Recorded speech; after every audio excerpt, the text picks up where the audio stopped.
नमस्कार. आकाशवाणी औरंगाबाद केंद्राच्या सायंकालीन बातमीपत्रात मी वैभवी जोशी आपलं स्वागत करते. भारत आणि मॉरिशस या दोन देशांदरम्यान आज परस्पर सामंजस्याचे 4 करार करण्यात आले. पंतप्रधान नरेंद्र मोदी आणि मॉरिशसचे पंतप्रधान प्रविंद कुमार जगन्नाथ यांच्यात शिष्टमंडळ स्तरावर झालेल्या चर्चेनंतर सागरी सुरक्षा, शिक्षण आणि संशोधन, सौर भागीदारी आदी क्षेत्रात या दोन देशांदरम्यान सामंजस्याच्या करारावर सह्या करण्यात आल्या. मॉरिशसला $500 मिलियन कर्ज देण्याच्या कराराचाही यात समावेश आहे.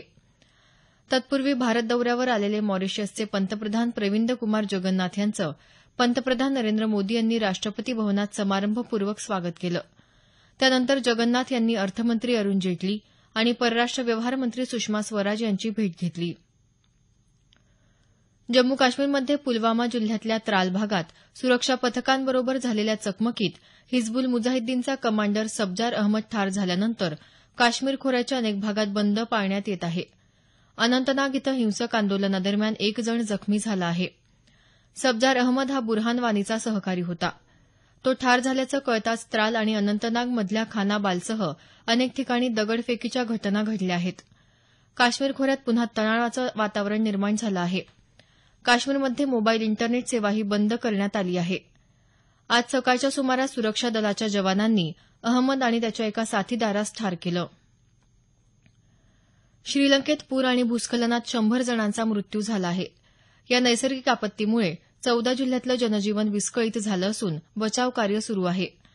भारतानंही पूरग्रस्तांना नौदलाच्या एका जहाजातून मदत पाठवली आहे. दरम्यान हवामान खात्यानं आणखी काही दिवस मुसळधार पाऊस पडण्याची शक्यता वर्तवली आहे. 2019 पर्यंत देशातल्या ग्रामीण भागात 1 कोटी घरं बांधण्याचं सरकारचं उद्दिष्ट असल्याचं केंद्रीय ग्रामीण विकास राज्यमंत्री रामकृपाल यादव यांनी सांगितलं. ते नवी दिल्ली इथं वार्ताहर परिषदेत बोलत होते. प्रधानमंत्री ग्रामसडक योजनेअंतर्गत दररोज 130 किलोमीटर रस्ते बांधून पूर्ण होत असल्याचं ते म्हणाले. मेरी सडक या मोबाईल अॅपच्या माध्यमातून नागरिकांना रस्त्यांसंबंधी तक्रारी दाखल करता येतील असं त्यांनी सांगितलं. तसंच सरकारच्या स्वच्छ भारत योजनेअंतर्गत आतापर्यंत 2 लाख गावं निर्मल झाली असल्याचं ते म्हणाले.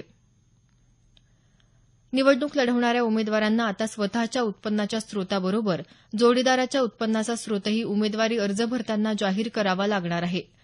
निवडणूक आयोगानं केलेल्या सूचनांनुसार सरकारनं या संदर्भातल्या नियमांमध्ये सुधारणा केली आहे. पूर्वी उमेदवाराला अर्ज भरताना आपल्या तसंच जोडीदाराच्या आणि अवलंबून असलेल्या 3 व्यक्तींच्या संपत्तीची माहिती जाहीर करावी लागत असे. याशिवाय आता उमेदवार कुठल्या लाभाच्या पदावर आहे का किंवा सरकारी कंपनीत व्यवस्थापक पदावर आहे का हे जाहीर करावं लागणार आहे. मतदान यंत्र ईव्हीएममध्ये फेरफार करून दाखवण्याचं केंद्रीय निवडणूक आयोगानं दिलेलं आव्हान राष्ट्रवादी काँग्रेस आणि मार्क्सवादी कम्युनिस्ट पक्षानं स्वीकारलं असल्याचं आयोगानं सांगितलं आहे. येत्या 3 जूनला हे पक्ष ईव्हीएममध्ये फेरफार होऊ शकतो याचं प्रात्यक्षिक दाखवतील. आम आदमी पक्ष, बहुजन समाज पक्ष, काँग्रेस आदी पक्षांनी या आव्हानाचा स्वीकार केला नाही. पंतप्रधान नरेंद्र मोदी उद्या आकाशवाणीवरील मन की बात या कार्यक्रमातून देशवासियांशी संवाद साधणार आहेत. या मालिकेचा हा 32वा भाग असेल. आकाशवाणी आणि दूरदर्शनच्या सर्व वाहिन्यांवरून सकाळी 11 वाजता हा कार्यक्रम प्रसारित होईल.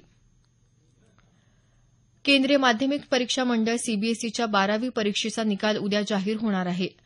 विद्यार्थ्यांना हे निकाल cbse.results.nic.in आणि cbse.nic.in या संकेतस्थळावर पाहता येतील.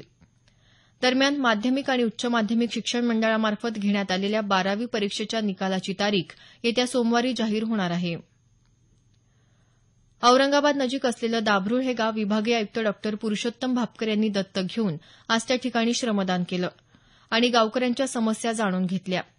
गावात वृक्ष लागवडीसाठी 10,000 खड्डे खोदण्यात आले असून जलयुक्त शिवारची कामंही पूर्ण झाली आहेत.